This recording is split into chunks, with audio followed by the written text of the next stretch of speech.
Welcome, everyone. Dr. Anthony Criniti IV here, also known as Dr. Finance. You're on the Dr. Finance Live podcast. That's right, folks. Dr. Finance Live podcast at drfinance.info. We have Moe Rock here today, an incredible man. He's got so many amazing things going on. He's head of the LA Tribune. He also was a former musician as well, and I believe current musician. But we're going to find out a lot more about him today. He's doing amazing things, especially in the event world today. So let's give a warm welcome to Moe. Welcome, Moe. How are you, sir? Well, thank you. I'm doing well. I'm excited to be here. I'm excited to spend some time with you. We finally got through some of the technical hurdles, but such is life, Dr. Finance. You know, when we never know what to expect in life, and so sometimes we have some technical issues, and we just got to get through them. So it's a pleasure to be with you. You and I, we have a lot of mutual friends. I see a lot of folks that have been alumni of your podcast that are good friends of mine. People that I've worked with. I've executive produced programs with Kevin Harrington, who's been on your program. I have a book coming out with Dr. Dennis Waitley, who's been on your program. Oh, wow. Dame Doria Cordova, Rex Sykes, these are good friends of mine. So I'm excited to be here. And then finally we get to do this together. So thank you for having me. Absolutely, Mo. Definitely an incredible honor to have you here, sir. Appreciate you being here.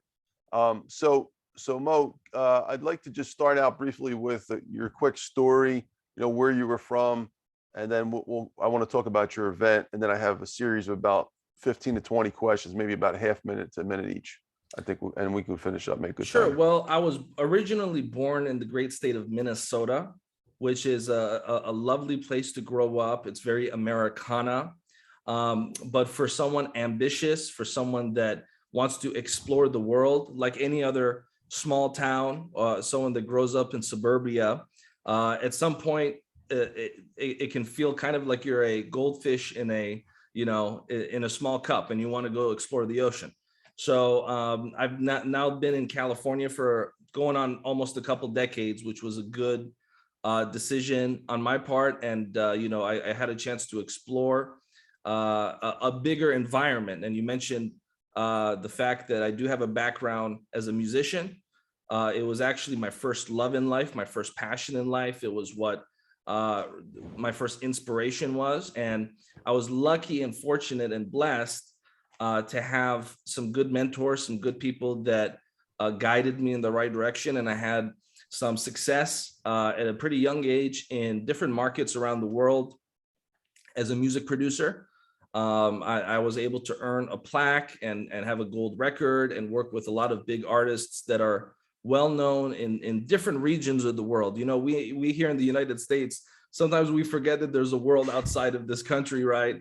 And so, I had a lucky opportunity to travel and to see the world and to become more worldly. Dr. Finance, according to statistics, about 60% of Americans don't even have a passport. Wow. And so most of the time, the life that we live here is predicated on, 100-mile radius from where you're born, right? And so one thing that I think my story hopefully inspires people is, as soon as possible, get as much worldly experience as you can. Because, now that I'm doing a lot of things in the world of business, I look back at the time I spent traveling as a musician 10, 15 years ago, and those experiences made me more cultured. I have points of reference. If I'm doing business with someone who is from Japan, I've been to Tokyo, right? And so there are points of reference that I have. And so with that being said, I definitely encourage folks to travel. I think that was a great blessing in my life that I had an opportunity to do early on. And for folks out there that don't have a passport, what are you waiting for? Go out and get some stamps in it. That's incredible. So Mo, you grew up in Minnesota, and you I guess, did you go to college out there too, or? Well, when I made the decision to go to college, I came to California. So that was I was there up until high school, and for folks that grew up in the Midwest, they have an understanding. I grew up in the suburbs of the Midwest. And it was a very quiet life. You know everyone that works at the supermarket, you know everyone that works at the subway, you pretty much know everyone. And then to move to a place like California or somewhere near Los Angeles is a big culture shock, because suddenly no one knows you and you don't know anyone and no one cares. Like if you're in a small town in the Midwest, you go to the deli, it's a slower pace environment, And so, if you ask someone at the deli to give you half a pound of Swiss cheese, they'll talk to you about how your day was, and then they'll give you a sample, and it's very slow pace. Whereas California, it was probably a big culture shock for me because it was not like that. It's more of a fast-paced environment. So that was a big thing that I had to learn with that move, growing up in a place like the suburbs of Minnesota, then being thrust not just into Los Angeles, but also quickly after I moved, I got involved in the entertainment industry. And so, it's kind of like dragging this green suburban boy in the center of Hollywood. And so I had a great opportunity to learn and grow very quickly from that experience. That's pretty interesting. Mo, I'm listening to your experience growing up in suburbia, and it's like the polar opposite of my life growing up here in the concrete jungle. Like, yeah, exactly. You're lucky if you ask somebody for time here, you're lucky if you get a response. Yeah, definitely. Minnesota's known, there's a saying, Minnesota nice, right? And so that's kind of a positive stereotype that exists in that part of the world. Rex Sykes, who you had on this program, who I know you worked with, he lives about 100 miles away from where I grew up in Wisconsin. And when I have a chance to talk to him, we talk about the distinction, because he's still living there in that slow-paced environment in Wisconsin. So it's a funny thing to think about. I mean, our geography plays a huge role in the destiny of our lives, and I think it's pretty remarkable how much so. So Mo, you we're going to talk about this in a little bit about your musician area. You got into, was it pop music, I believe, and then like what kind of places did you travel to, and for how long did you do that for? Well, most of the folks that I was able to impact with my music were prominently in the Middle East. And so the Middle Eastern market was the main area. There were secondary markets that I had some success in Asian countries, but primarily it was the Middle Eastern market. About 80% of my work was done with Middle Eastern musicians. I was the first person actually to have an English song that was a top 10 hit in the country of Iran, which was kind of funny and interesting looking back on it. And at that time, in about 2008, 2009, the culture and the music of Iran and Turkey and Uzbekistan, that part of the world, it was very traditional. Like if you listen to the music, it was very Eastern, it was very traditional, it was something very old school sounding. And so I was the first person to bring a Americanized style where it's more modern to that part of the world as a producer. And since then, there have been lots of artists. Like if you watch TV stations now that are broadcasting from that part of the world, it's very Western, right? They've all really adopted that style. So I'm proud to say I was if not the first, certainly one of the first to bring that style, and certainly the first to do it in the English language. And so that's something that sometimes, when you do things on this planet, you don't always get the credit for it, but the difference that you made. And I think that is more rewarding than necessarily always getting the credit for it, And so looking back, I see the ripples and I see the domino effect that happened that me and my team at the time were able to do. And it's exciting, it's just one thing that it reminds me of what Steve Jobs said, where you can kind of push and poke and create things in life. And I think I learned that early on. And I kind of adopted that to angel investing and to, different businesses that I've been involved with since. Is I learned early on, you can really impact the world, right? It's not that far-fetched. but you have to experience it in one field to be able to reverse engineer it in different fields. So I first experienced that in the music industry, but then I quickly reverse engineered that. And what I'm talking about by that is making a global impact, making a real impact that seems far-fetched, and reverse engineering it to other industries. And so I think that's the real lesson, is to not limit yourself, not limit ourselves with what we think is possible or not possible, right? Nothing on this planet was made by people any smarter than you or I or anyone else, and I think that was a powerful lesson I was lucky enough to be able to learn early on. Now, Mo, you grew up in America, so you're American, but you have a Persian background, Iranian. Yes. What just out of curiosity, because I never been to Iran. I've been to a lot of countries, but just curious as to what they tell us in the media.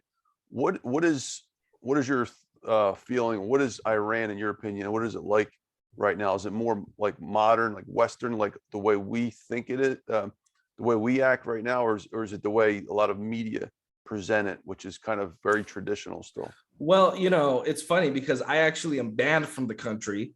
So so I'm not the right guy to ask. I literally can't go there because for various different reasons that I won't get into, but I was very outspoken on human rights when I was a musician, and I spent a lot of time on television, and I was very much pro democracy, pro human rights, and I used my status in that community to speak on certain issues. So I haven't been to the country, nor do I expect to be invited to go there anytime soon. I will tell you though, that like anything else, whether we're talking about Iran or any other country in the world, people are people. Yeah. Usually it's the governments that have problems with one another. Right. At the end of the day, I really think most people on this planet want the same thing. They want to live their purpose. They want to take care of their family. They want to, earn an honest living. And that's the majority of the planet wherever you go. And I think going back to how we started this conversation, that's why it's important for folks to travel, to become more worldly, to become more cultured. Because I think that when people see that, it changes their worldview, changes their perspective. People around the world have much more in common than they think, right? But again, the corridors of power on this planet kind of maintain their power by using a technique called divide and conquer. Mm-hmm. And so as long as we kind of realize the game that's being played, we can't really be controlled by that. So that's just the 2 cents I have to say. No, that was brilliant. Thank you. Appreciate that. Yeah, and my thoughts, Mo, because I don't know if you realized the reason I also asked that, because I actually ended up in a room on Clubhouse the other day. I don't know if it's like, how they were bringing in different countries at certain points, new countries they would come in. Well, I think Iran, it might be the new country of the week or flavor of the week, and they actually had a room with like the volume of people that we saw a year ago in our space on Clubhouse. Like they still had like 2,000 people in the room at one time, or 5,000, something crazy. And it looked like they were all new to the app. And I just thought, well, wow, they sound just like us. I mean, the way they're talking, it's kind of like they're debating things, and like they're doing what we're doing. Yeah, well, look, Persia has 7,000 years of history, right? The Persian, I didn't expect us to go here, but we'll go there. So, the country of Iran has 7,000 years of history. The Persian Empire has 7,000 years of history. The modern day world, the perspective of how we see things from the West, it's only been 40 years, right? 1979 was when what is known as the Islamic Republic of Iran came into power in that country. And so when you have 40 years of history on one side and you have 7,000 years of history of lots of ups and downs, granted, but the 40 years doesn't represent the whole history of the people and the country. In point of fact, something that does not get highlighted enough is that this is a historical fact, the first recorded case of a world leader having civil rights or human rights that were orientated by God, right? Similar to the Bill of Rights we have here in the United States, was done by Cyrus the Great. When he actually publicly stated, in a time where people were, slaves and peasants, he came out and said that you actually have rights that are given by God. And later that concept and principle was sampled and eventually sampled here in the United States. And so you can actually point to the Bill of Rights in the US and point it to the ancient Persian Bill of Rights, which said that you have unalienable rights given by your creator. So that's something that people don't really know about world history and history of the US. We're not exactly taught that in our civics. It's not exactly politically favorable, but nonetheless, it's a historical fact. So it's a very rich culture, culture of art and poetry and music and human rights. And unfortunately, the modern day, like a lot of beautiful things on this planet, it can be hijacked, right? And it can be altered and changed. And so this is why it's so important also to advocate for people to use this. And this upcoming event that we're doing, revolving around the work of Napoleon Hill, is really focused on using this. Because if you can't think for yourself, someone else is going to think for you. And if you have a society of conformists or a society ruled by fear and a society where people are not encouraged to think for themselves, you can be controlled, you can be altered, you can be motivated to do things that are counter to your own best interests. So folks like Ayn Rand or Milton Friedman, these are folks that I've also learned quite a bit from. The idea of individualism, compassionate individualism, as I like to put it, where we express who we are as a person while also thinking about the greater good of other people. But that doesn't necessarily mean we advocate for, let's all think the same way, let's all go the same way, let's all have the same ideas towards life. I think that can lead to a very dangerous avenue. So I'm a fan of individualism. I think this country was built on the concept of individualism.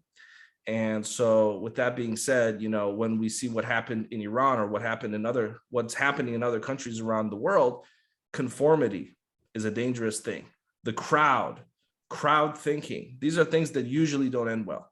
And so I'm a fan of, the person thinking for themselves. Thank you, Mo.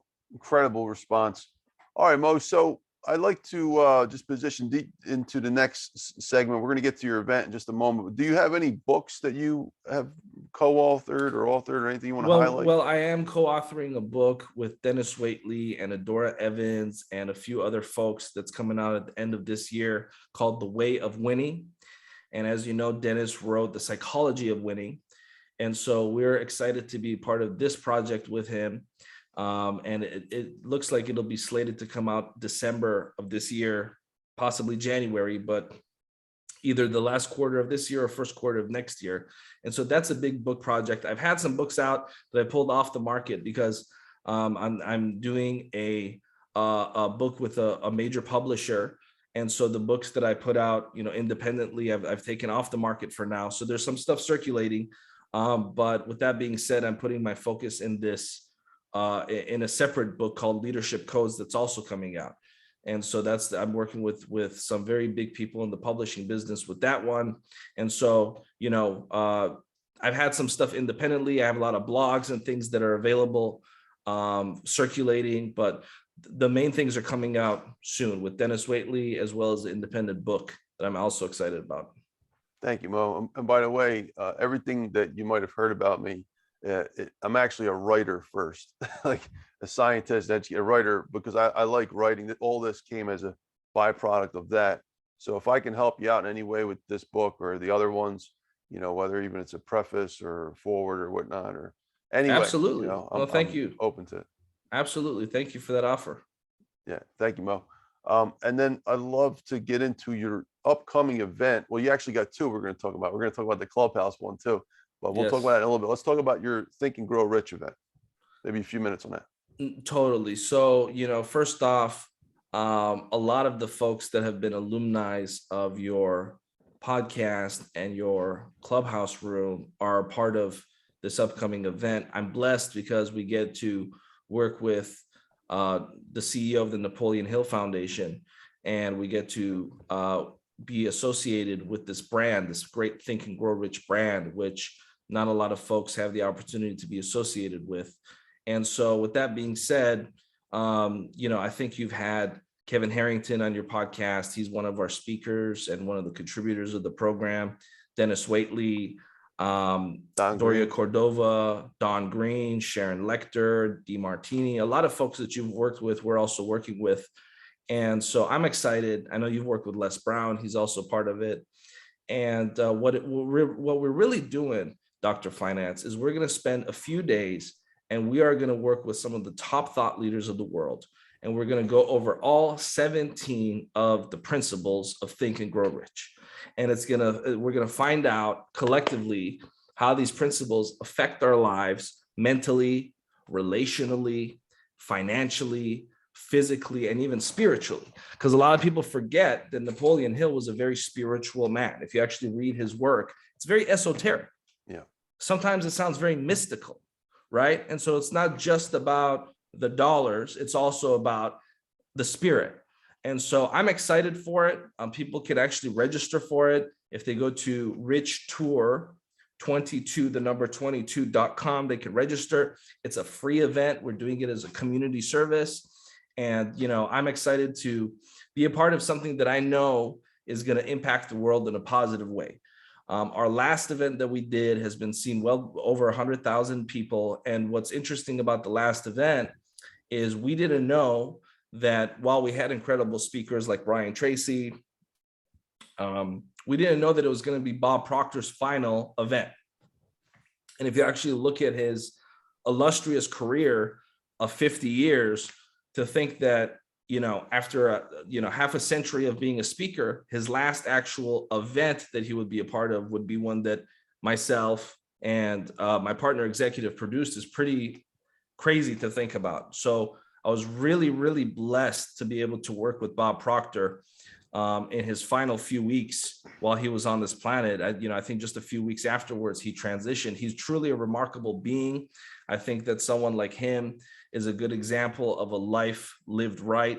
To think about the people he impacted. And so this upcoming event and tour is actually dedicated to the memory of Bob Proctor as well, because we were going to have him invited for this. And before we had the opportunity to do that, he transitioned. And so with that being said, sometimes I just have to pinch myself and think, wow, all these incredible people I've had the blessing of working with and learning from and speaking with. It's pretty cool. And I know you can relate to that in some capacity as well. Yeah, absolutely. And just by being around them, you become a better person yourself. Like this morning, I had Dan Clark on for 3 hours almost, and just incredible. I mean, the guy is just so full of knowledge. When you put them all together, though, that's the incredible part, what you're talking about. When you add the sum of all these experiences with all these amazing people, it's just mind blowing. So, and by the way, Bob Proctor, yeah, that's incredible. You had him on there, and you're doing amazing things with your events. So, folks, definitely check that out. And where's it at, Mo? So if they go to richtour22.com, they can put their email address in on richtour22.com, and they will get email notifications on how to actually participate and be part of the event. And it's going to start on June 10th and it goes all the way to the 14th. So it's, we have the 14th is a bonus day that we're doing, privately, but it's very exciting. All of the details the team is going to send out to folks to register, but I highly encourage the folks watching to consider that. It's a free event. We're doing it as a community service. We have a division of our company that's the community outreach division, where we focus on whenever we have team meetings, the question is, what can we do as a national brand, as a legacy brand, to make the world a better place? And probably the thing I'm proudest of is the fact that we have this division, of the company, because we're the only national media brand to actually work in the self-help industry in the way that we do. Most other national media brands don't really edify or participate in the self-help world. And in point of fact, much of the coverage that happens from other mainstream media oftentimes is skeptical at best. And so what we're actually doing is we're breaking that wall, we're breaking that ceiling, and we're saying, look, the self-help industry, folks that are leaders and educators and folks that you and I both admire, Tony, they deserve the same edification as a scientist or a professor or a political leader. And at least that's my personal philosophy. And, I've accumulated a team that shares that principle. And so that's part of the reason also why we're doing this, because there's a void. There's certainly a void in media for that. And so although that's not exclusively what we do by any stretch of the imagination, I personally get involved mostly in that aspect because it's fun. And I have I get lit up when I do things like this. So that's kind of a general outlook of what we're up to. Thank you, Mo. Mo, we're going to transition now into some questions. First, I want to ask you, because you already gave us a snapshot of your musical background. How does it feel to be a rock star musician? And you were a rock star musician. I've watched your videos. Some pretty cool stuff, man. Like, wow, they're very, very, very different than what you're doing now. But life changes and evolves. But how does it feel to have that status? Well, first of all, thank you for that. And Socrates said, if you're not growing, you're dying, right? There are folks that I kind of competed with back in the day on the charts, and folks that were also doing similar kind of music from a standpoint of we were targeting the same demographic, right? And they're still doing the same thing. They haven't grown. The people that I was competing with 13, 14 years ago, they're still trying to do the same thing. They're still making music videos and they're still dancing around. Not that there's anything wrong with that, right? But I don't see growth in their lives. So I did it. I was successful. And just as quickly as, I got to experience it, I got tired of it and I moved on. And so, why do you think that is, Mo? Because once I accomplish a goal, to repeat it over and over again is boring for me. Right? I got a taste of what that lifestyle is. I got a taste of what it's like, and that was good enough for me. Right? I wasn't addicted to the high of being on TV or addicted to the high of being on stage, or, some folks, they actually get addicted to the feeling of edification or fame. I was, it was cool, whatever, but I was not addicted to it. I could live with it. I could live without it. But some people, it actually becomes a drug. And what happens is they become enslaved to that high, the same way that people are addicted to drugs. And so that never happened to me, thank God. I believe because growing up, I always had a curious mind. And so when I would go to a library, other kids would go to, while they were reading Goosebumps, I was reading philosophy books, And so I think that some of that helped keep me grounded. And Edward Maslow said that the self-actualized person is the individual that is free from the good opinion of others, right? So it's not just about being free from the negative opinion of others. It's also about being free from the good opinion of others. And some people are only halfway there, right? Some people, they say, oh, I don't care what a hater says, but then they're addicted to being praised, right? So it's one and the same. And so with that being said, it was fun, but I like to move on. I like to, conquer new industries. I like to see how far I can push myself to, do what is undoable. And so it was fun at that particular moment in time, but, I like to continuously challenge myself. I don't want to be like one of these other people that I used to compete with that are still trying to do the same thing. I'm like, come on, man, move on, do something, conquer a new industry, do something fresh. You have a higher purpose. Your purpose absolutely was that was not you. Like you're actually you have a higher purpose. Like I had Tyrone Poole in here, I think last week, 2-time Super Bowl champion. He's not doing football anymore. He's speaking and doing what we're doing. He's like trying to help people get better lives by using his experiences. I mean, he says it himself. He wasn't a football player. He's more than a football player. And Dan Clark said the same thing. You were more than a rock star. You're trying to do great things now. So I commend you on that, Mo. I can relate a lot to what that gentleman said. Totally. I relate to that a lot. Mo, so on the subject of music, right? This is kind of a funny question to ask you. I asked this to Dan today. There are exceptions. Dan Clark is an exception. Jim Cathcart is an exception. Well, why can't most speakers sing? And vice versa too. Why can't most singers speak? Like it's like two parts of the brains. I don't know. The second, the second question is puzzling to me because when I left the music industry, I started to also get booked as a speaker for various different things very quickly afterwards. And I thought to myself, if you have the nerve to be able to stand up in front of a bunch of strangers and sing or have choreographed dancing or have musicians behind you talking, to me, the transition was so seamless. So I don't understand how the second, to me, if you have, ever performed a song publicly, you should be able to speak publicly. It's way easier, right? So I don't know the answer to the second one, but the answer to the first one is a funny one. That's something. But do you agree with me though? Like, isn't that yeah, it's weird, right? Yeah, I do agree. That Dr. Finance, you have the great philosophical questions that people will be pondering on. Hundreds of years from now, people will be asking that philosophical question. So I don't have an answer, but it's certainly something to ruminate on. I heard Glenn Lundy and Dave Meltzer talking about this in Breakfast with Champions one morning. And I was just shaking my head. I'm like, that is so crazy. Because I've been thinking about this since I started doing this stuff.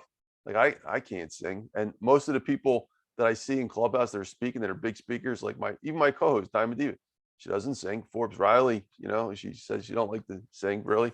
It's just a common thread. But then I find Jim Cathcart who's playing the guitar, and Dan Clark also, but they're oddities. And even Dan said it today. Yeah, well, look, I think I think that the people that are in this particular industry that are actually good at what they do, they have to be an artist.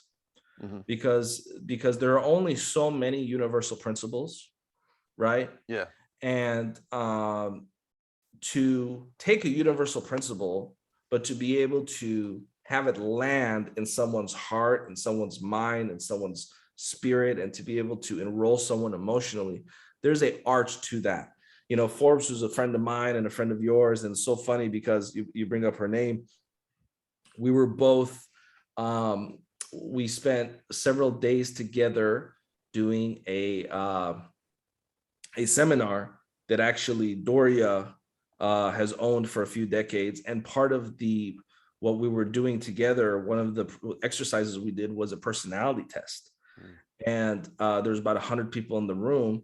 And it's so funny because Forbes and I, we have the exact same personality, scientifically speaking, because, they have like the charts and stuff, and her and I were like an exact match. So I love her. She's a sweetheart. She's a good friend of mine, a fantastic person, but she can't sing, but she can act, right? Oh, yeah. She also has a background as an actress. And I think that's part of the reason why she's good at what she does. She understands the showmanship of what's necessary to really do this business well, or be involved in the transformational world well. And so with that being said, though, you definitely ask a good question. And it was more appropriate for you because you actually came from this conversation from the opposite side. Like you were a singer first, and then you're coming to the speaking world. So you get to answer the question from the opposite side of the coin. And it's still funny because we're still coming up with the same answer. We don't know. We don't know, man. It's one of the great mysteries of this world. Yeah. Thank you, Mo. Appreciate that. So maybe 30 seconds or so. What were you surrounded by other music celebrities? And if so, maybe you want to name drop, maybe 30 seconds or so. I got to spend some time with the Jackson family. Jermaine Jackson was a good friend of mine while I was in that business. I produced programs that have featured Hillary Duff. I did songs, and I executive produced songs, and was featured on some songs with some big rap groups out of Atlanta. A group by the name of D4L. I did work with them. I worked with G Unit Records, Dem Franchise Boys. These were Atlanta-based artists. So I did some work with those guys, and 80% of the work that I did, though, was with the Middle Eastern market. So names that probably this audience would not know, but huge artists in the Middle East. But, 15-20% of the work I did was with some pretty big hip hop artists here, some platinum rappers like the ones I mentioned. I have a, sorry to interrupt you, but if you kept going, right, and let's say this wasn't your course where you're at right now, and you said, you know what, I'm gonna actually stay here and I'm gonna conquer this music business. I mean, I saw your progression, man. You already had the connections, you already had the background. You think you could have took it to the highest levels possible, and then started putting some American, like switching more to the American side and doing a little bit more with the American top musicians. Instead of going 20%, go 50% or 70% to build that influence base a lot stronger. I could have, but the question is, what would it have costed me? The work no longer became fulfilling. Right. And, like I could have, from an economic standpoint, I was generating more revenue than 99.9% of musicians and producers. And I was making more money than people that were much more famous, much more well-known, much more established than I was, right? Because I understood business. And not a lot of people in that industry really understand the business side of things. Mm-hmm. I didn't really have that problem because growing up with a Persian background, you get exposed to more business orientated conversations at the dinner table. Well, on that topic, Mo, how do you make money in the music industry? Well, as a producer, particularly working on an international level, let's say, for example, you do a 12 album deal. You have a fee for every song. You have a fee if you have an arranger. You have a fee on the marketing side of things as well. Probably, I would say, and I've had this conversation with other people that have a background in that industry. To me, spending time in the music business, and if you're able to be successful in that specific industry, in my opinion, you can be successful in any business in the world, in my opinion, because you really need to develop a self-reliance and a grit and a wit. You're constantly wheeling and dealing, right? I think someone was in your room recently talking about, this idea of grit and wit. And so in the music industry, nothing is given to you and everyone wants to take what you have. Right? And so for you to kind of be able to navigate all of the angles, and remember, I grew up in the suburbs of Minnesota, so I had to adapt very quickly, right, to a Machiavellian environment. Yeah. And so it's very Machiavellian, and you're dealing with a lot of egos. You're dealing with a lot of different people that came from all different walks of life. And so from the perspective of becoming seasoned, it's the best thing to do.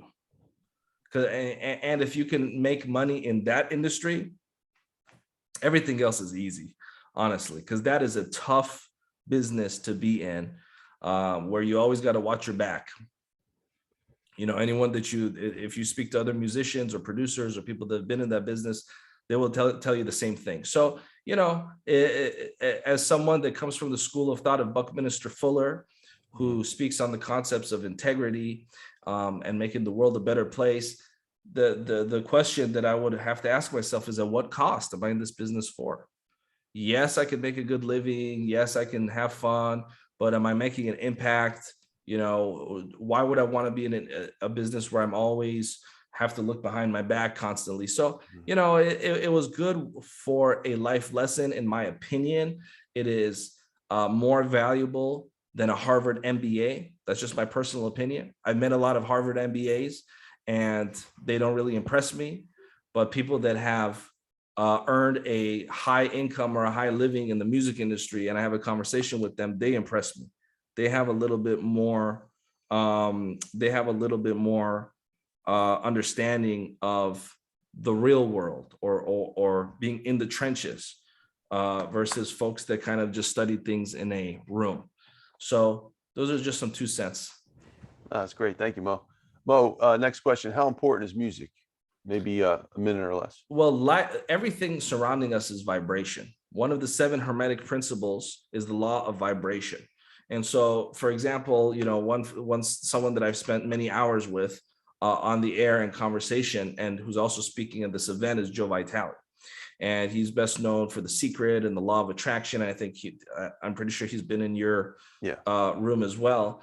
And so one of the 7 hermetic principles of the world is the law of vibration.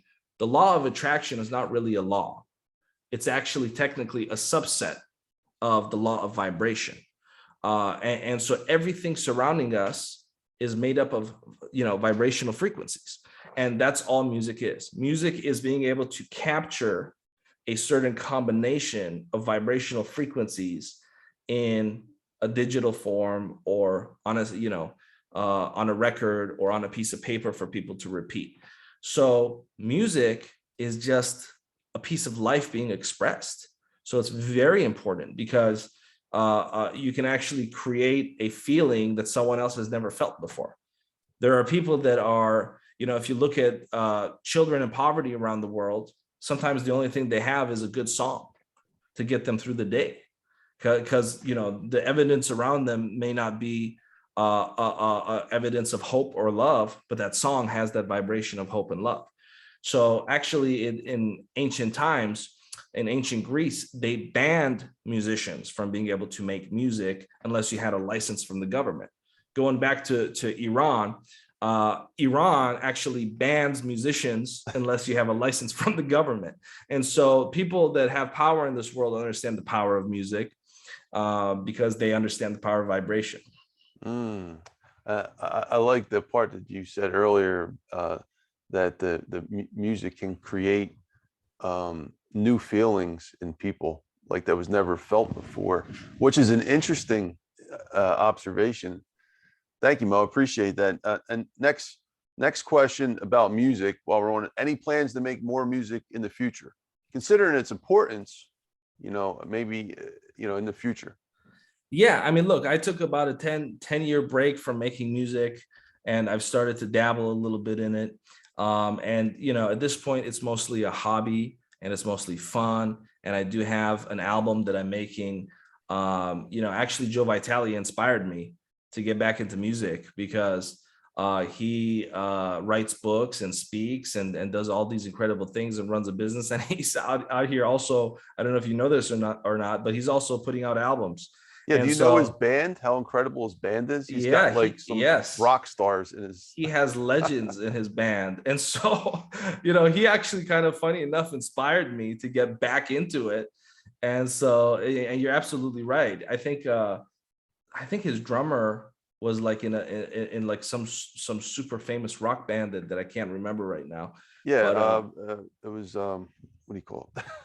Zeppelin, Led Zeppelin. Yeah. I mean, good for him. He put together quite a lineup. I don't have Led Zeppelin's drummer working with me on anything right now, but I definitely try to find time to go to the studio at least once every few months.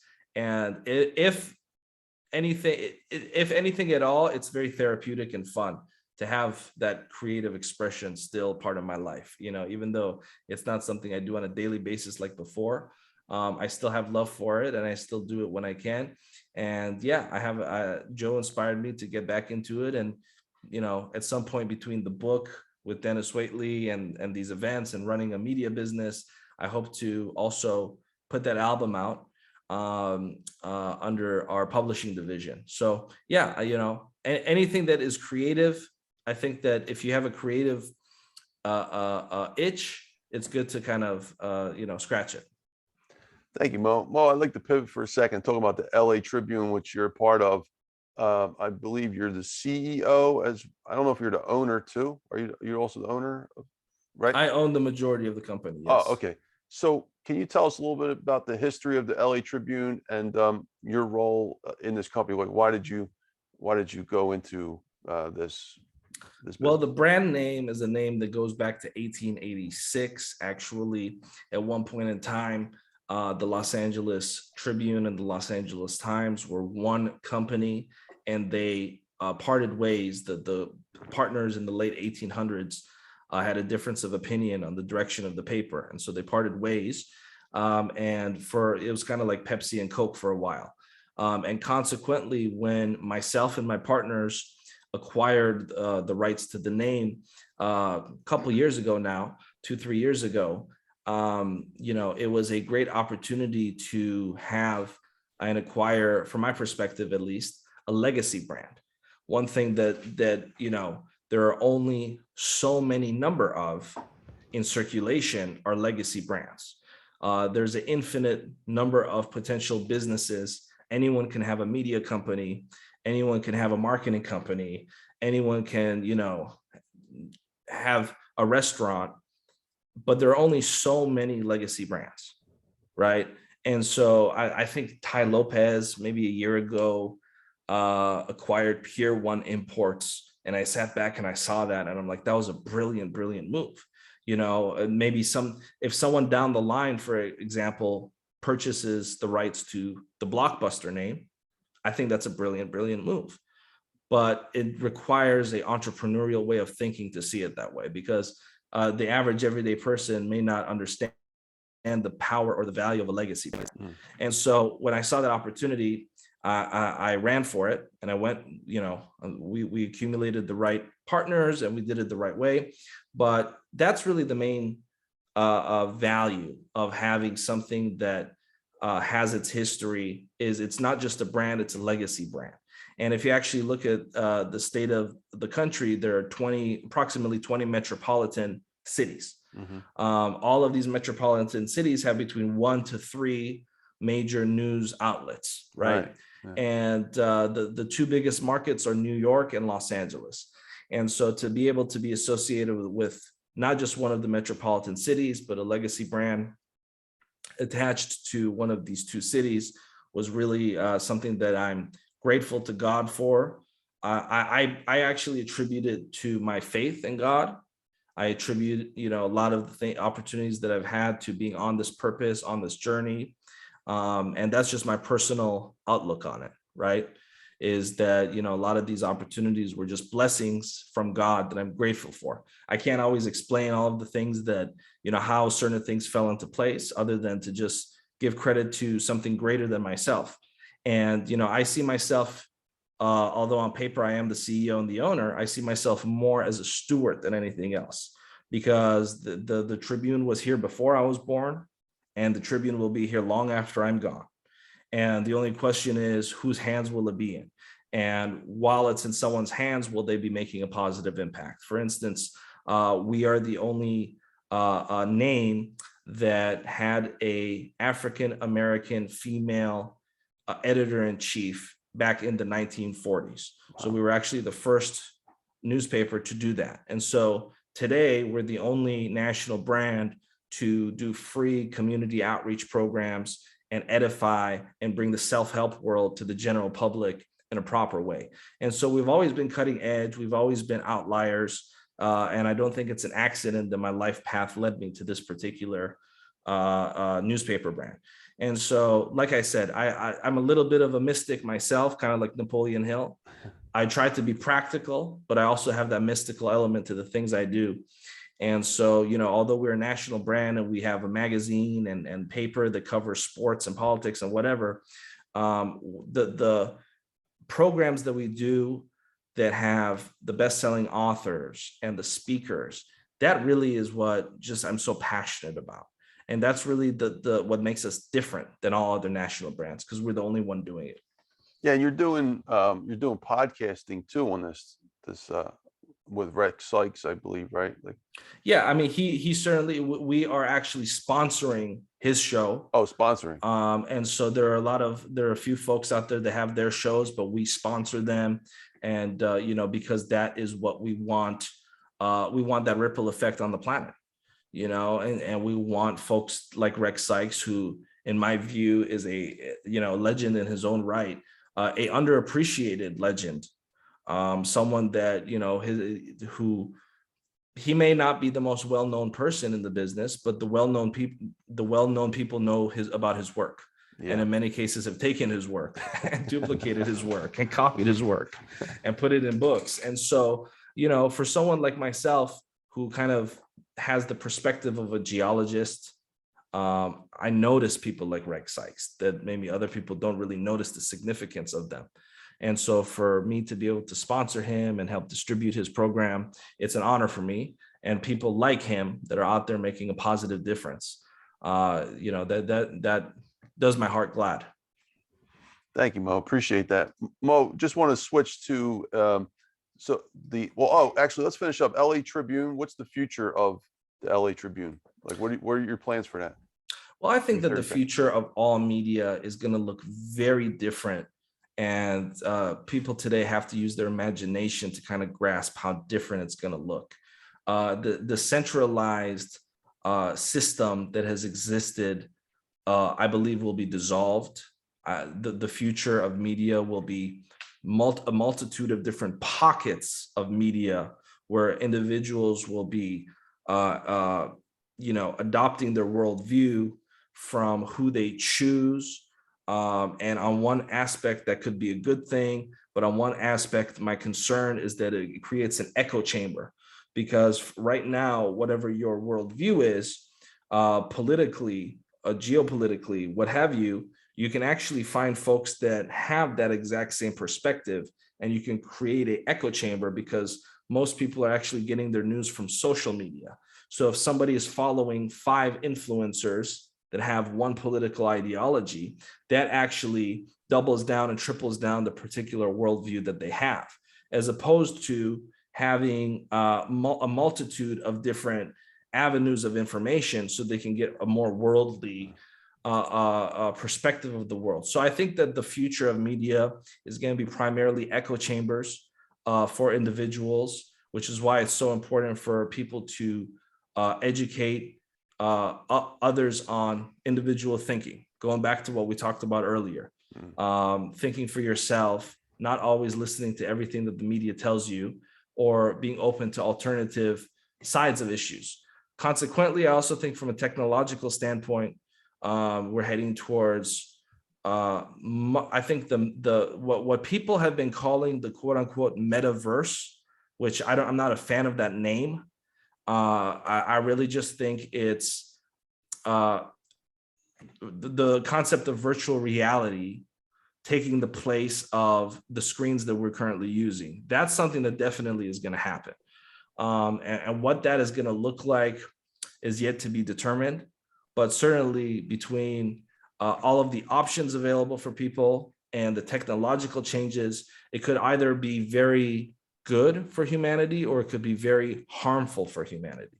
And so I certainly see a dystopian future is very possible if people don't actively work to make a difference. I certainly see that information can be controlled in a way that actually formulates the human mind and controls the human mind. Because if you can control the information that a person is receiving about what's happening in the world, that's what they will be projecting. And so I think people need to educate themselves on the power of information, picking and choosing the media source. And that's a void that we're filling. Who's to say that the work of Sharon Lechter is not newsworthy? In my opinion, someone who spends an hour and listens to an interview with Sharon Lechter is doing themselves a much better service than spending an hour watching some show on TV about some news program. And so the philosophical question is, who controls what is considered to be news? This event that we're doing is news. When an author has a new book coming out, it's news. Talking about Napoleon Hill is news. And no one else is going to tell me otherwise, right? Because as a news company, this is what we're producing as news. And so, I'm just here to kind of make a radical shift in the way people see the world. And my work does that for me. I don't, do a lot of interviews like this. Not that I'm against it. I just prefer to actually express it through the actual work and the actual business, as opposed to talking about it. I think there are enough people that talk. No, but it's important sometimes, Mo. It's important to hear from people like you, because you're the one who has the experience of actually controlling a media company. And what you're saying here, I hope people in the audience can understand. This is all, you're always a business is always constantly promoting himself, even a media business. So it's important for people to get that, because when you're watching the news, it's important to understand what that message, the underlying message could be, because there has to be some, because there's an owner, there's a human being behind that whole organization that has their thoughts about the company they own, and it's being projected whether they like it or not, subconsciously. So you're actually sending a message for people to think independently, which is my school of thought too. You know, just don't trust us. Go verify it yourself, but think independently. Right, Mo? You said it better than I could have said it. That's absolutely true. You're absolutely right. Think for yourself. Thank you, Mo. All right, Mo. So you're hosting events. We talked about your event already. You got a lot of amazing guests. I also heard that you had Bill Gates, I believe, on one of your shows. So Yes. any other guests that you want to talk about or highlight? Well, Maybe 30 seconds? yeah. So I was lucky enough to actually be the executive producer for an event called the TICON, which is part of a nonprofit organization I served for 2 years as the community outreach chair. And Thai SoCal is a division of Thai Global. They have done, I believe, over $2 billion worth of investments over the last few decades. And so I don't know the exact figures, but a lot. And so we've earned a great reputation in Silicon Valley. And we were able to actually give Bill Gates an award. He was featured in a program that I executive produced. I got a chance to have him also, alongside me here on Zoom with the video he sent in, which was cool. That was another little feather in the cap. The work that I did with Ty for 2 years was very impactful, and they're doing fantastic things. I encourage anyone here who, if they're angel investors watching, or if they're entrepreneurs watching that are looking for a mentor, to check out Ty. It's a very great organization that has been very impactful for me personally. I'm a charter member, and I'm still very much involved with the work that we're doing there. And, so that was a cool thing. And what was the question about who's coming next on the event? I think I mentioned most of them. Just shooting it out. Yeah. Jack Canfield is also going to be at this next event, Tony. So, if you're a fan of Chicken Soup for the Soul, you're going to want to check out that conversation. John Gray. Tell Jack I said hi, by the way. He interviewed me twice. I haven't had him on this podcast, but he actually interviewed me. Jack did? First. Yeah. Oh, no kidding. When was that? This was at his master class. He probably has no idea where I'm at right now, but I attended his master class about 1.5 years ago. Okay, yeah. I couldn't even work my video recorder at the time. Who knew that Sharon Lecter would take my first interview as my mentor, and it would turn into a giant podcast? But isn't that awesome? Isn't it funny how it works? Yeah, no, one thing I will say about Sharon Lecter is she will support anyone who reaches out to her, from my understanding. I mean, she has no ego.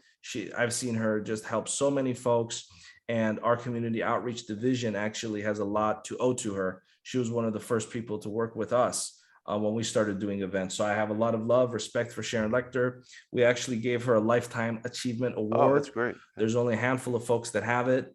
And so she is a part of our history, and she's going to be forever stamped as one of the folks to have an official Lifetime Achievement Award from us as a news organization. So I have a lot of respect for Sharon Lecter. Thank you, Mo. Mo, next question. You were talking about that organization. Can you just maybe 30 seconds or so tell us about angel investing, like your thoughts? Because I didn't realize that you actually tapped into that world pretty big. Yeah, well, look, it's a world like anything else that we've talked about, whether it's the music industry, whether it's the media industry, whether it's the angel investing world. I think that people, at least in my life experience, it's surprisingly easy to get involved in things. Like if you ask the average person, how do you get involved in angel investing? Because of how they're programmed, they think it's impossible. If you ask the average person, hey, how do you get your music on the TV network globally and be seen by tens of millions of people simultaneously? It's impossible. How do you own a national media brand with over 100 years of history? It's mentally impossible for most people, but I just don't see things that way. And so I think that people should look into what are the steps to be an angel investor. Technically speaking, that term is a very lenient term. there are definitely people watching this that are angel investors that don't even realize that they're angel investors, right? Now, to be an accredited angel investor is a different story. You have to prove a certain net worth. You have to work with organization, but just an angel investor that's not accredited, there are a lot of folks watching this that are angel investors that don't realize it. If you've invested, have you ever invested in a business, Tony? Absolutely. Then you're an angel investor. Now, you might not be an accredited angel investor, right? That requires some work to do. But with that being said, since you asked about just angel investing and it's just investing in general, from my understanding. And so, I don't think people should just be working for money. I think money should be working for them, as you well know, because I know that that's something that you're well versed in, judging by all those books and posters I see behind you. And so with that being said, academic. there you go. Yeah. But you're an academic that does a lot of academics. I know a lot of academics, and what they're good at doing is they're good at the world of academia. Yeah. But you actually are rolling up your sleeves and getting into real world business, which I respect. That's you're not just in the academic. Yeah, you're not just in the academic bubble. Which, this by is the your way, show, though. No, but by the way, on your podcast, I'll tell you the whole story. We'll do that very soon, sir. But funny thing, like I'm personally friends with several professors, but one in particular who's one of my best friends, and I've heard stories for 10 years from him about what he's had to do to get tenured and what he's had to do to keep his job. And, I've seen his journey from adjunct professor to tenured professor. And I have heard 10 years of stories that sound like Game of Thrones. I mean, there are so many talking about being Machiavellian. I don't think people realize how Machiavellian the world of academia is for professors. And there's not really much of a reward at the end of it all. It's like you would think after going through all those hoops, you now have a country. I mean, so it's just kind of funny to see, but I don't think people understand how Machiavellian that world is. I did 10 years of academia, teaching 6 universities, and I didn't even get any support on any of my books. I got one review. My mom swears it wasn't her, and that's why I had to learn marketing, man. So yeah, there you go. It was an interesting experience. Learned a lot though. But on to you, Mo. So should you wait to have all your ducks lined up in a row? So that's funny. So here's the thing, I grew up in Minnesota, as I mentioned, and Minnesota is known for being land of 10,000 lakes. And one thing that I'll tell you, when you see a lake, you're going to see a duck. And when you see a duck, you're going to see quite a few of them, right? I've seen in my life tens of thousands of ducks. I've never seen any ducks line up in a row. It just doesn't happen, right? Trust me, if ducks lined up in a row, I would have seen them given the amount of time I've spent around them. It's not going to happen. And so there are a lot of folks, Tony, they're waiting for ducks to be lined up in a row, and they spend their whole life waiting and waiting and waiting instead of just going out there and being active and pursuing their dreams and embracing the journey, right? The act of pursuing your dream is what you should be embracing, not necessarily the outcome always. The outcome doesn't always look the way you want it to look. And so you can't be discouraged by that. But if you embrace the journey, no matter what happens, you have the journey. And the richest place in this world, on top of this planet, the richest place anyone can go to is actually the graveyard. Because in the graveyard are buried thousands and millions of dreams that are unrealized from folks that spent their whole life waiting until the ducks were lined up in a row. And then when the man upstairs said, "Sorry, your time is done," they said, "But wait, I haven't seen the ducks yet." He said, "Your time is done. You should have went after the duck, even though it wasn't lined up in a row." And so, the short answer is no. Well, Mo, can I interrupt you for 1 second? I apologize. Yeah. After I actually heard you say that on one of your friends' podcasts, and I went and looked it up, and I saw a picture of ducks lined up in a row, but they were baby ducks. I didn't see any pictures of adult ducks lined up in a row. I don't have the heart to do that to baby ducks. But if someone is able to do that to baby ducks, they should go be a professor. I think academia would be good for them. Exactly. They have the ruthlessness to get tenured. Thank you, Mo. We don't touch baby ducks, man. That's funny. All right, Mo. So we're wrapping up. We got our template questions here. Oh, actually, one more. Do you like Clubhouse? What's your thoughts on Clubhouse? Maybe 30 seconds or less. I do. You know, it's so funny. I don't spend time on there as much. When it was new, I did spend time on there. Here in California, things were still closed about a year and a half ago when I spent some time on there. I like Clubhouse. The technology is not new. There have been lots of apps that have been similar or programs that have been similar to Clubhouse. The idea of voice chatting with strangers on the internet or acquaintances or friends on the internet is not a new idea. They had a new way of marketing it and packaging it. There is a app called Pal Talk, which has been around for 25 years. I remember from way back in the day. Yahoo Chat had chat rooms. AOL had voice chats. So this idea is not a new idea, but they were at the right place at the right time with regard to the pandemic. Right, talking about ducks being lined up in a row. I think Clubhouse might have been the one to actually have a couple things lined up in a row. Baby ducks, of course. But with that being said, you know, it's a good app. I think if I get back into it on a regular basis, it'll be largely due in part by you. I think your room is one of the better rooms there where you actually focus on uplifting and educating. As of now, I don't have plans to be active on there, but if you invite me to your room, I might start being active again. Oh, every Friday night, Mo, you're always invited. Of course, I still have a club on there. I started it with the intention of doing a 100-day marathon. We've reached over 100,000 people. I still have my club, but it's not active. I kind of retired it because it's just, you know, I don't have the time to go on there on a regular basis anymore. But I'll support other people's clubs and other people's rooms, you know, as much as I can. Yeah, and I heard you did great things with Jay Nolan. I mean, it's not easy. You're right. It's time consuming. That's why I only have time for one room a week, and I help my co-host Diamond Diva on Wednesday.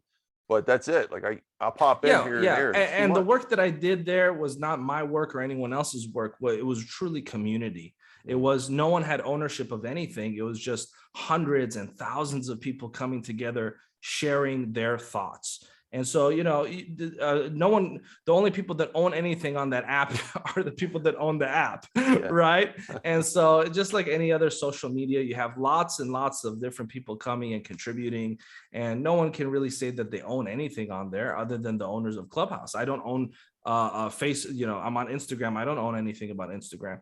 And so the work was not one person or two people. It was hundreds and thousands of people sharing. And just like how today, it's still hundreds and thousands of people sharing and talking with or without me, with or without anyone else.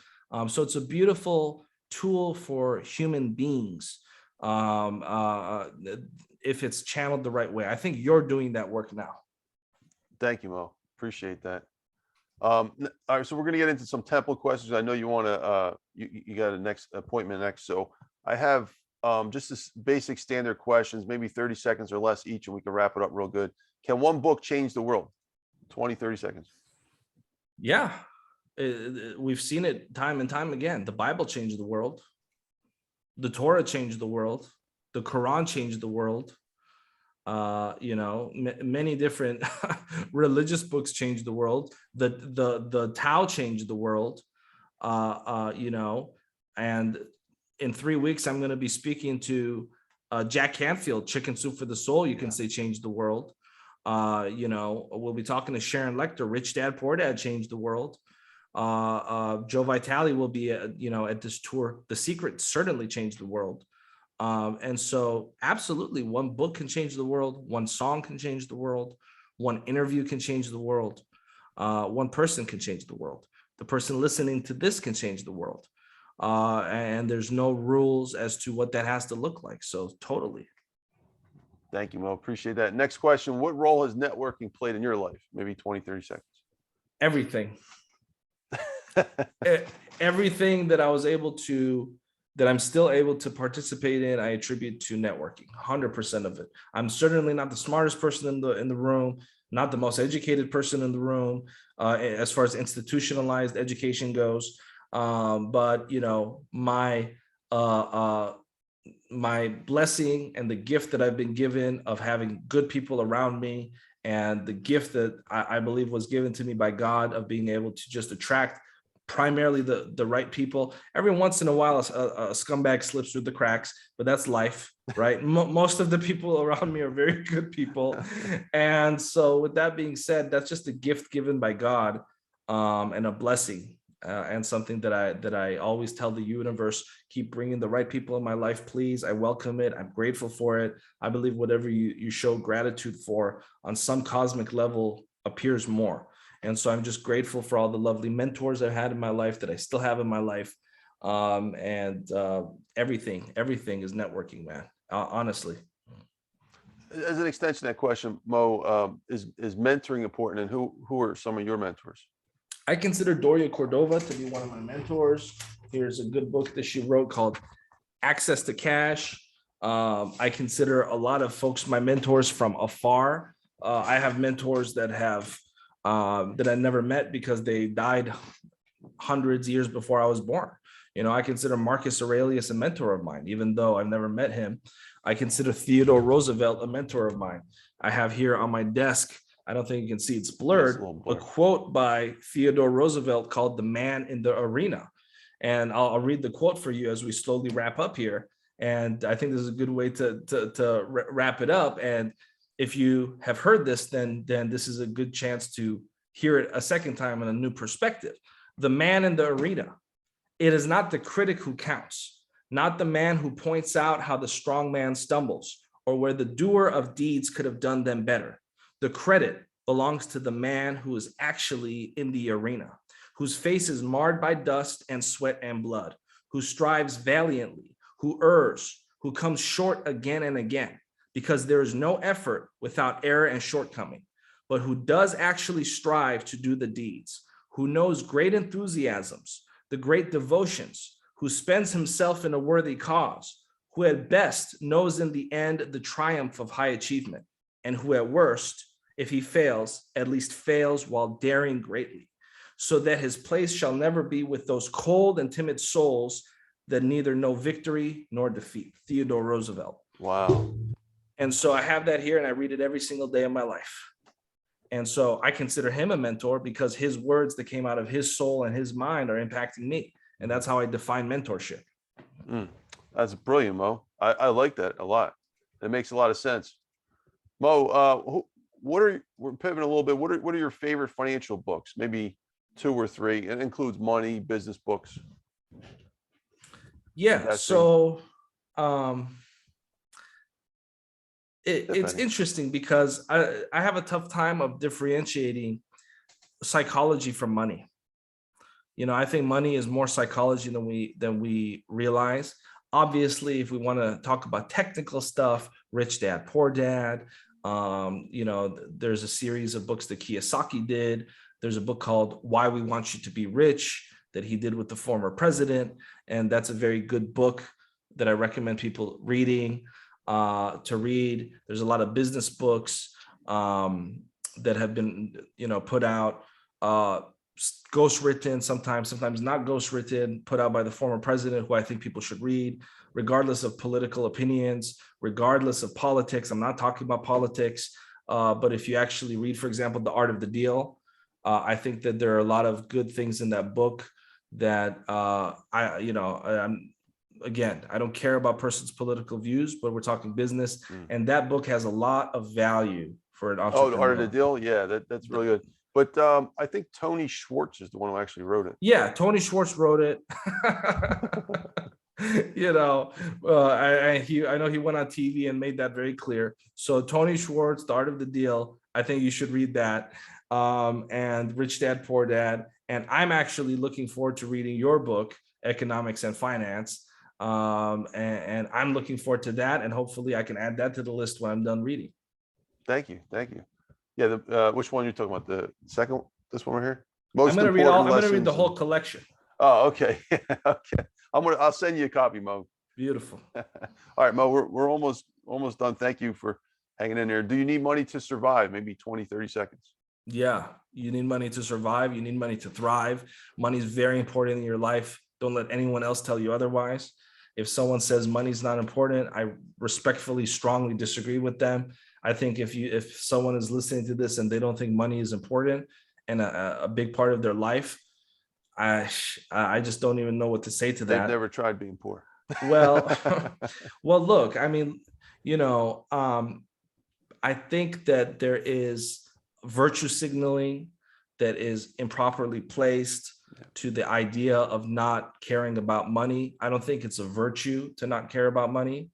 I don't think it's a virtue to not have money. I don't think it makes you morally superior because you don't have money.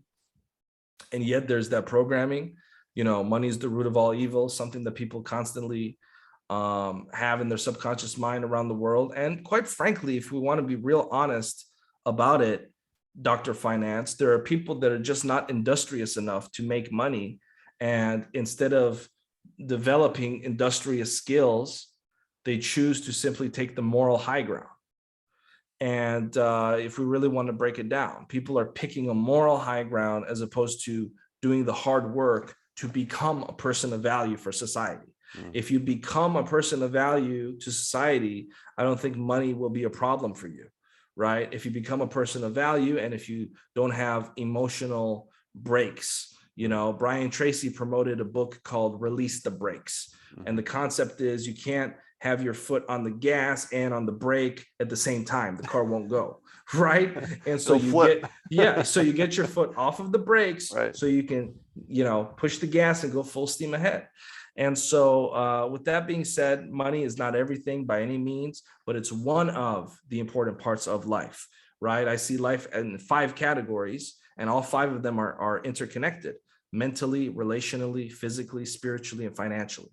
And so it's one of 5. That's 20% of life. 20% of life is a good chunk of it. Certainly not 100%, but it actually impacts the other 4 parts of your life. If you don't have money, how's that affecting your mental state? Can you have, a relaxed mental state if you are worried about paying your bills? I don't think so. How's that affecting you spiritually? How's that affecting you physically? How's that affecting you relationally? If it's Mother's Day and you don't have money to buy your mom flowers, how's that going to make you feel? What's that going to do to your relationship with your mom? So again, you can connect all 5 of those things together, and money is definitely up there. Thank you. To extend this question, is finance necessary for everyone? And I'm talking about the science of finance.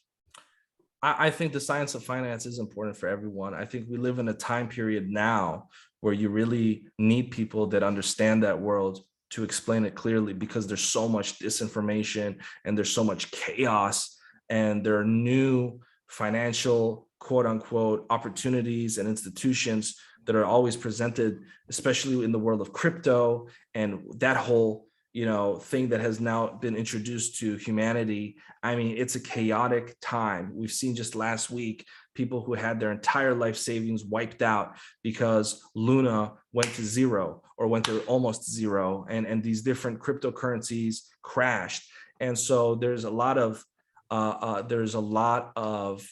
opportunity, but there are also a lot of traps kind of laid out for people right now. And so it's very important to move cautiously, move carefully, move intelligently, put your money in things that are safe, things that are long-term.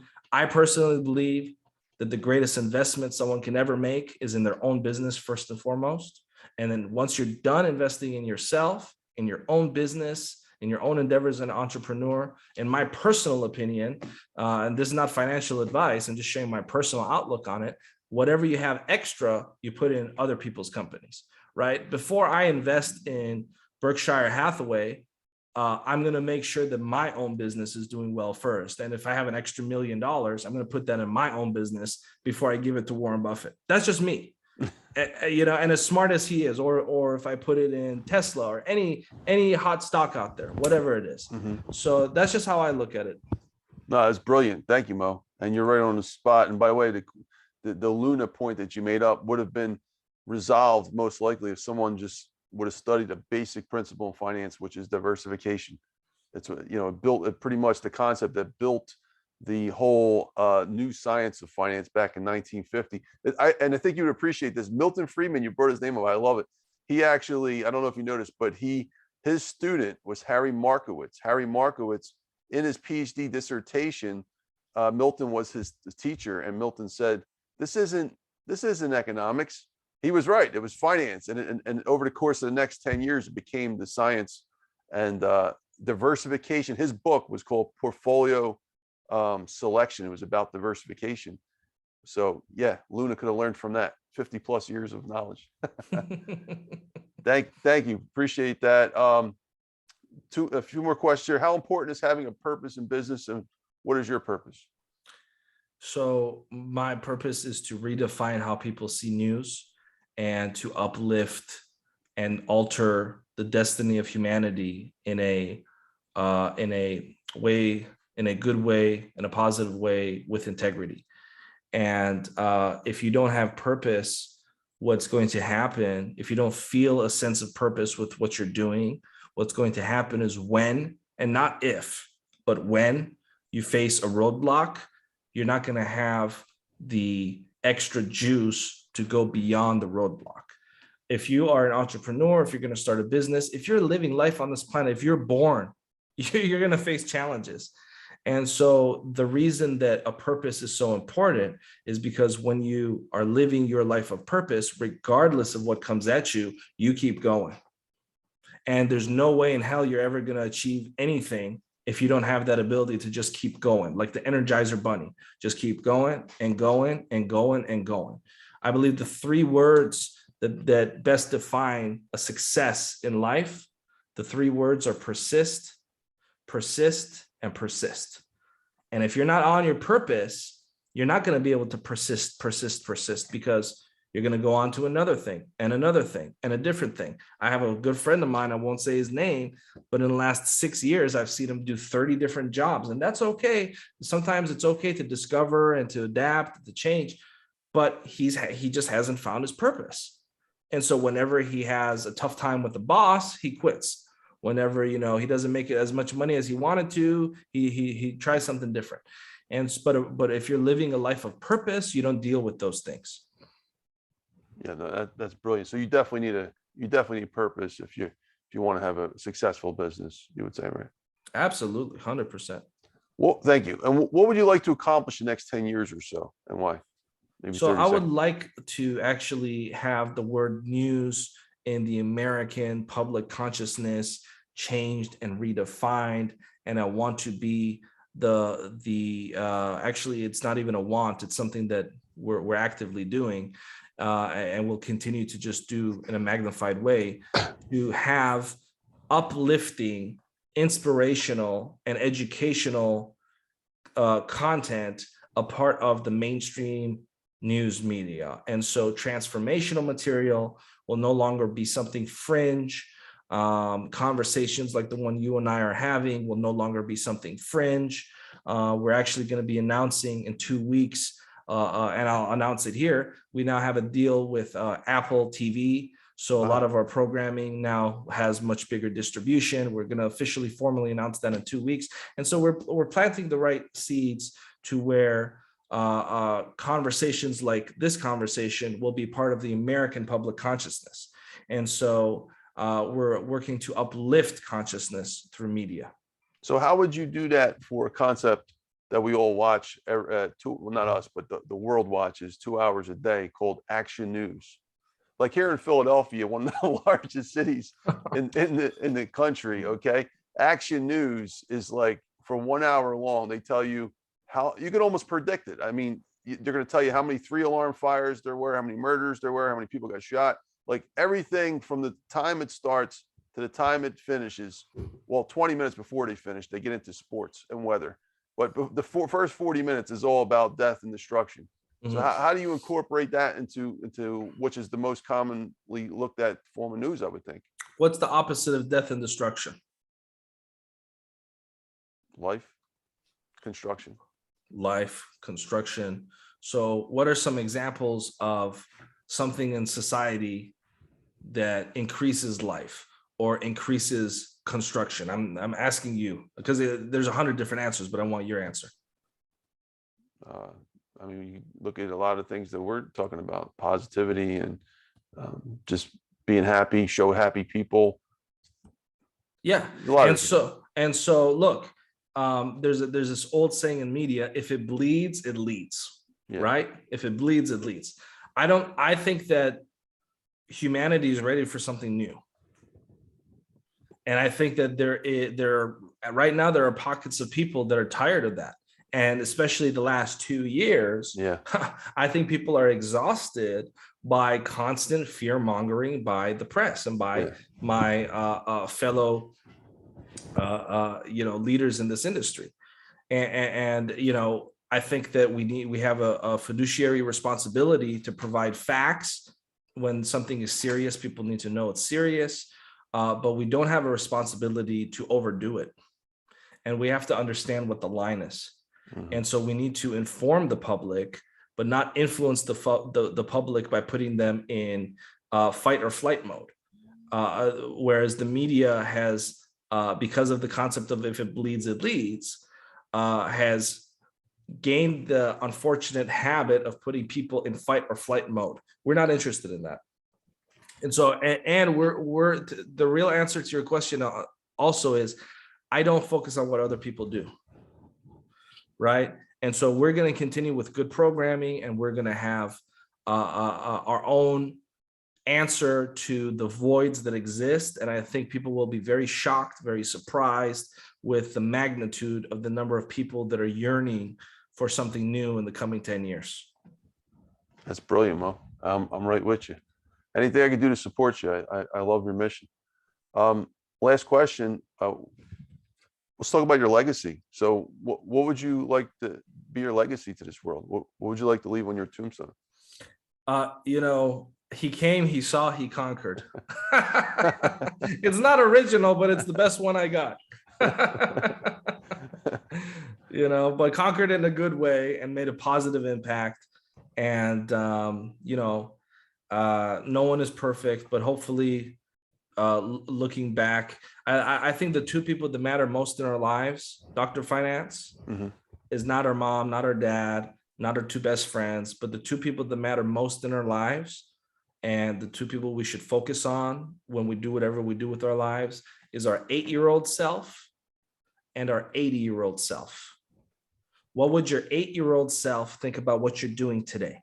And what would your 80-year-old self think about what you're doing today? And thinking about things from that perspective, I believe, really puts things in a profound perspective, because you're making sure your inner child is taken care of. And you're also making sure that when you look back on life, it's also taken care of. And so that's the outlook I have. And the legacy is up to whoever is left that still cares. But most of the legacy will be invisible. And I'm okay with that, because I don't need credit for the things that I do. There's a reverberation effect for the good deeds that we do. And if the credit is there, great. And if it's not there, in my heart, I know what I accomplished. That's brilliant. Thank you, Mo. Appreciate it. All right, Mo, we're going to wrap it up now. I appreciate you being here, man. I'm honored and looking forward. We have our Clubhouse date lined up in June. So that's going to be incredible. Friday, it's going to be 7 to 9 p.m. Eastern time, but we'll basically run the stage about 6 hours, but you'll be the main guest speaker, and I added into the Clubhouse bio. I want to just leave the floor to you. Anything, last thing you want to talk about, your events, some more books, website where people can find you, your social media, anything else you'd like to talk about. The floor is yours, Mo. Thank you. It was a pleasure and privilege for me to be on this program. I still consider myself a student. I still consider myself someone who's still growing his career. And so to be on a platform alongside legends, people like Kevin Harrington and Sharon Lecter and Dennis Waitley is an honor for me, because I'm still growing. And I'm still in the beginning stages of my career. And so thank you for inviting me and for, showing me that respect. It's very humbling, and I appreciate the time we spent together. Thank you, Mo. And where can they find out more information about yourself? Where's your website? I don't really have like a official website. I have, there's a couple stuff that some folks I worked with helped out and made together. But the only way to really get in touch with me, I think, is through my Instagram or my Facebook. but I'm not really out there too much with websites and stuff like that. So Instagram would probably be the best way. My handle is Moe Rock loves you. Or folks, well, I'll throw an alternative in here. You go to the Dr. Finance website right here, drfinance.info, go to the contact page. And if you want to get to the Moe Rock fast, just go to the contact page and I'll get the message to them. Don't worry. Me and Beautiful. Thank you so much. Yeah. Thank you, Mo. Appreciate that. Looking forward to having you on the Clubhouse stage pretty soon. And we're going to close out. So folks, thanks again, folks. You've been watching the Dr. Finance Live podcast. This is Dr. Anthony Criniti IV, also known as Dr. Finance. Here's the website here on the window. If you want to check it out, drfinance.info. Got everything on there. The podcast will be streamed to presented to about 20 plus directories as well as on YouTube. So check that out there. I will also post it all over social media as well. And Mo will probably share it on Instagram. So absolutely. All right. So, and also folks, check out the 3 books while you get a chance. My first book, The Necessity of Finance, I wrote for my students over 10 years ago. And then I transitioned into the most important lessons in economics and finance. And finally, my last book, The Survival of the Richest, a 500 plus book, which Mo, you would appreciate because I know you read a lot of dead people. A lot of my mentors were dead people too, a lot of famous scientists. So I had them quoted here, but also, and Mo, you would appreciate this. I'm also part of the 13 Steps to Riches book by Eric Swanson. There's a 13 book series on Think and Grow Rich by Napoleon Hill, where each book dissects one of his 13 steps. And all the celebrities you talked about, there's a lot of them that are in there. We're on like book 6 or 7 right now. So I think that'd be pretty cool, to tie in with your project you got going on with the Think and Grow Rich, because a lot of them already know about it. Totally. No, I mean, there's a lot of people out there doing good work, and it's a small circle, but we need the circle to get bigger, which is part of what we're doing. I'm proud of all the people out there that are doing work in this space that we're involved with. And part of our goal is to get the space bigger and get it the recognition it deserves. But shout out to all my good friends that worked on that project. Thank you, Mo. Appreciate that. All right, folks. So thank you again for being here. Don't forget to follow, like, and subscribe to the newsletter for drfinance.info. And you have to confirm it as well. Don't just subscribe. You got to go in your email and click that confirm button. Otherwise, it goes into outer space. So thank you, folks. Appreciate you guys. And we'll see you on the next episode. Thank you, Mo. Thank you, brother. Talk to you soon. Thanks. Mo, if you can just hang on one second in the background. Sure. Thanks. Okay. Thanks, everybody. Okay.